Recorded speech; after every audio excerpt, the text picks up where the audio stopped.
in new fans with that garbage. But you're going to go probably the big game on CBS next week, and then a bye week, and then Sunday Night Football. Man, it's localized right now, and everybody wants to talk about it, and everybody's got to be right. So it's like, oh, is Sean the reason that this looks like this? Is Bo the reason that it looks like this? But you now are going to talk about 3 straight games in a 4-week stretch where the world gets to watch. And I didn't really want the world watching my football team last night, the way that looked. Well, and I was excited because I was like, hey, it's Thursday night, it's Amazon Prime, and now the nation will get to see Bo Nix have a really good game against a poor defense. And I thought today we would be fighting that. Oh, yeah, well, Bo had 4 touchdowns, but the Raiders suck. All right, and we didn't even get that? I'd love to have that fight today. I would love to have that conversation. It's like, yeah, the Raiders stink, and Bo put it down on him, man. 4 touchdowns, let's go. It didn't happen. They still get the win. Thank God for that defense. And there's so many things to figure out here. There's so many things. Marvin Mims has to get healthy. And Mike Kliss told us yesterday, if this game was Sunday, he probably would have been cleared to play. But the difference of Marvin Mims on the field, not on the field for this Broncos team has been noticeable. It's been 2 of the worst games for Bo Nix in his passing career, and they've all come without Marvin Mims. So get it right. Get Marvin Mims out there, and you look at, what it is when Mims is there compared to when Mims is not. And I'm not saying Marvin's everything, but I think that helps in the personnel packaging because Sean's never going to give that up. No. He wants all the groupings and all the different personnel. All right, can you find a way to run the ball more? They did have balance. Is that a silver lining at least? It was balance. We have been calling for it, so I feel weird saying no. So, yeah, I'm going to say We've wanted balance. They had balance. It was like 27-28 again, wasn't it? I believe so, yes. But yeah, 27-28. Either way, the passing game is so terrible. I'd say more Courtland Sutton. You want to set this thing right? How about even wide receiver screens? How about a DT play for Court? I wouldn't mind it now. Because they always got DT going, and DT was much faster than Court, but they always got him going with that early play. It was an emphasis, we've got to make sure to get Demaryius Thomas going on the first drive. Why isn't there that emphasis for Courtland Sutton? We got to get Courtland Sutton going on the first drive. Got to get J.K. Dobbins. I mean, you go out there on first down, J.K.'s getting you 7 yards. 2nd and 3 is real nice. Yeah. You think Sean's got a few plays for 2nd and 3? I think he's got a lot of plays for 2nd and 3. Why don't those plays include, if it calls for it, forcing the ball to Courtland Sutton? You want to have this offense set right. I give you the number 1 player that settles this team down. It is Courtland Sutton. Sutton is the answer for the Denver Broncos because look at Franklin. Franklin with all the drops. And yes, the one that was picked off that did hit him in the hands and the chest or whatever. The pass was intended for Pat Bryant. But we know when there's passes thrown to Troy Franklin, don't you get a little nervous? Yeah. I'm not sure. Oh, thank God he caught it. We thought we were away from that. Do you ever think that with Court? No. When there's a target for Court and he doesn't get the ball, that's where I'm like, oh, damn, that doesn't happen very often. So I think going to Courtland Sutton, emphasizing that much more than Troy Franklin. And I understand they're going to double team him. You know what you do? You scheme him open because Sean can still scheme open guys. Yeah. You know what I kept thinking to myself last night? Man, if they only had Jalen Waddle could have solved all this. Sarcasm there, if you didn't pick that up. That's not the answer there. The answer is what you're talking about. You identify who your players are. It's Courtland Sutton, it's J.K. Dobbins, Marvin Mims is certainly a part of that, and then Troy Franklin and Pat Bryant, almost like we've said with Christian Brown and the Nuggets of their offense, they get to pick up some of the scraps along the way.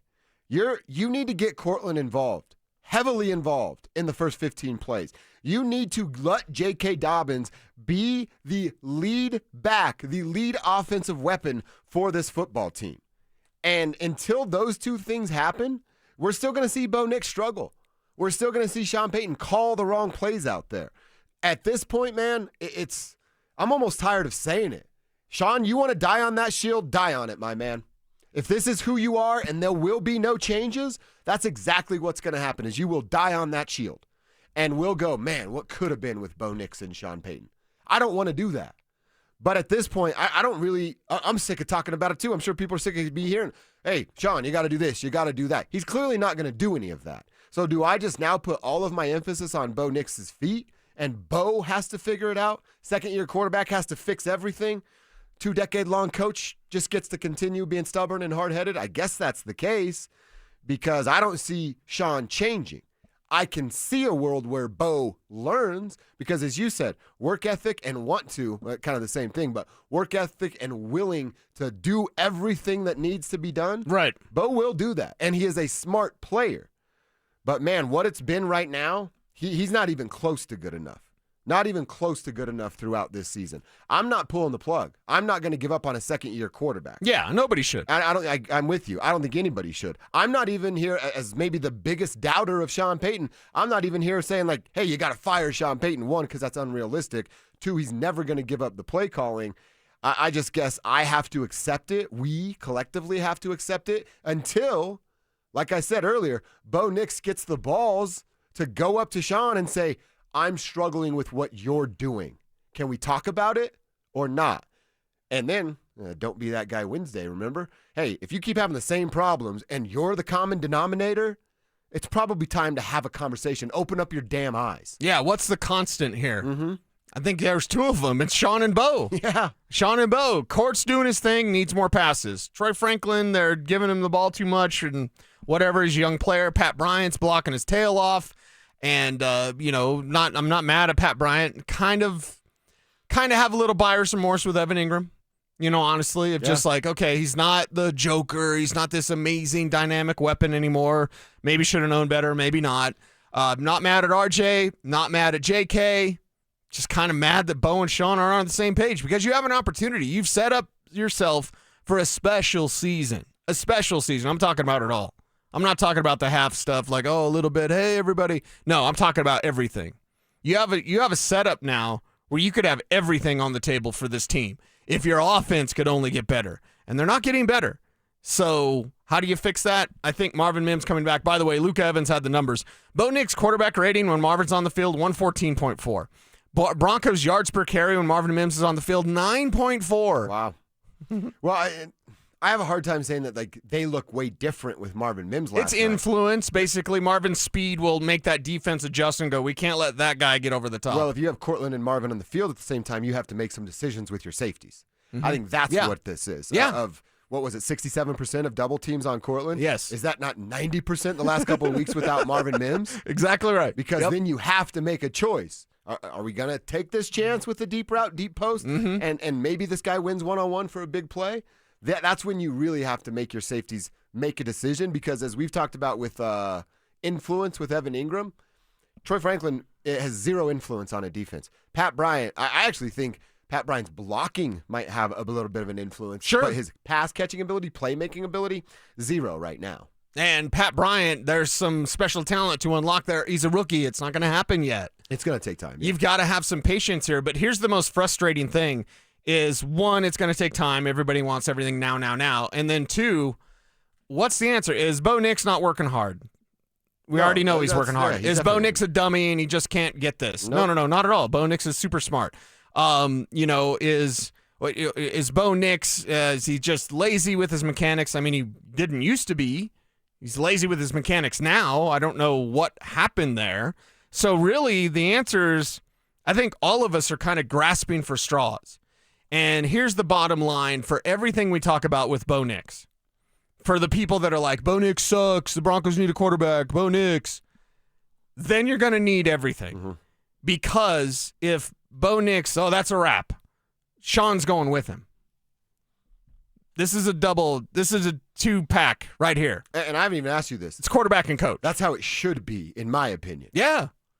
Why do you think Brian Dable's trying to attach himself to Jackson Dart so much? Because Dart's not going anywhere. Himself a 4-year and he's window. trying to keep his job.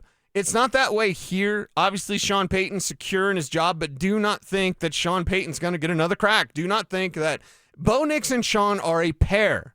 They are together. And that should have an emphasis even greater on, let's get this thing fixed, because if and when something needs to be changed in coach and quarterback department, it's going to be both. Bo doesn't outlast Sean, and Sean doesn't outlast Bo. This is both. So both together go get some greatness for this team because it's there, especially with the defense doing their thing. Bo Nix, the 6th career quarterback with a passer rating below 70 twice as many other players twice as many as other players since the start of the 2024 season. The Broncos lead the NFL, allowing just 17.9 points per game over the last 2 seasons. So Bo Nix, really low quarterback play, and the defense doing their thing at under 18 points per game. Bo Nix has to figure this out. Sean Payton needs to help his quarterback in every aspect that he can, and that is more J.K. Dobbins. That is running the football a little bit more effectively throughout the second quarter, and he just hasn't done that. Neither of them have done that. Now, are we confident that Bo Nix, because of the work that he's willing to put in, because of the study time that he's willing to do, is just going to have his feet fixed by the time we get to the Sunday kickoff next weekend against Kansas City on the 16th? I don't know that I can believe that. I certainly don't believe that Sean's going to have his playbook completely dialed in, dialed down, and have that figured out by the time we get to that Kansas City game. So do I have any choice but to go, man, I really hope the defense makes Patrick Mahomes look terrible. I really hope Travis Kelce's more into his girlfriend than he is the playbook. Ha! Right? Is that all I can hope for now with this game coming up? You can hope and you can pray, and let's see how the Broncos put up a fight, if they can, against Kansas City. We need to question everything. Yes, Kev, even that. We need to question everything at all times. So I'm going to ask a question that I never thought I would ask. I don't want to ask it, but I firmly believe in critical thinking, and I firmly believe in questioning everything because I feel it's best to find and be resolute within your answers and your beliefs, both personally and with football. Question everything. So I'm going to ask you a question that I've never asked before, and we've always actually said the exact opposite. Because the chat room, Roger Crazy Wolf, that's a cool name, said it, Peyton Nix equals Reeves Elway. So I'm going to ask you this. Are Sean Payton and Bo Nix a bad fit? I don't think so. I still don't believe that. I think there's some ground for that conversation to be had now, but I just don't think that. I look at what does fit. It goes back to what you just said. Hard work and want to. They're both willing to work hard, and they both want to be psychopaths, great, right? I'm not going to compare us to them, but I think it's a reason you and I vibe. Hard work and want to. Yeah. You're willing to work hard. I'm willing to work hard. We both want to be the best. Let's go. That's good. That's a fit. They both want to work hard. They both want to be the best. They're both smart individuals. So I still think that the fit is yes, but I can't get out of my head that I believe Bo Nix has to man up a little bit. He has to say something to Sean Payton because clearly nobody else has the power to do it. Everybody's happy to be employed. I think that's kind of how it is with Sean Payton, and I can get that. It's the NFL, man. It's really, really hard to get those gigs. But I think it has to be Bo that says something to Sean. Hey, man, your lack of investment in the running game is hurting me developing as a quarterback. Your multiple personnel substitution packages hurts me to get in a rhythm, hurts me to get any sort of continuity with a Courtland Sutton on the outside. So I still think that the fit is yes, but a lot of it is backed by who they are as individuals, not what they're doing as football players and football coaches. Yeah, so come together. It's what you're saying, because they both want the same thing. They both kind of are the same guy. I honestly think there's like this moment of, I always say this, and sometimes I'm bad at it. I actually have something in my real life right now that I need to do that's going to be uncomfortable and awkward, and I haven't done it yet. And I always say this, and I should hit myself in the face for not doing this yet. You should be having the most awkward and uncomfortable conversations with the people that are in your life the most. And you think Sean and Bo are in each other's lives all the time? Oh, yeah, yeah. Sean sees Bo more than he sees his wife. Bo sees Sean more than he sees his wife. Right. So you should be able to have those uncomfortable and awkward conversations and go into it and go, hey, this is going to make us feel weird. And we both want the same thing, so what is it? But we're having this conversation because we're looking towards achieving the same common goal. Right. And that is that, hey, this is a little uncomfortable, Sean. You're my coach. You're my boss. You You're put my a bunch guy. of faith into me by drafting me 12th overall. But, dude, you are killing me out there on the football field. That's what needs to happen. And then Sean needs to be honest with Bo. Hey, I've been protecting your ass. Right. That's over. I've been covering for you. Yeah. You got to be better. I've always felt the fit was really good. And as I think about it and I contemplate, like, okay, the fit is still good. With Elway and Reeves, that was a style thing. And Elway, and listen, this doesn't say anything about Bo Nix, so don't at me. But like Elway is the best quarterback of all time. Bo Nix is not on the same stratosphere as Elway. No. Elway could have done. Elway was in a Reeves system, and Dan Reeves' playbook. You know, Sean Payton's got the big Waffle Help menu. Mm-hmm. Dan Reeves had a Post-it note. It said run, punt. Yeah. Dan Reeves actually wrote pass it, and then it was just a joke. He'd be like, pass it, he says. It's like John. Yeah, that was John wants to pass it. But John was so damn naturally talented. John's talent is over the moon.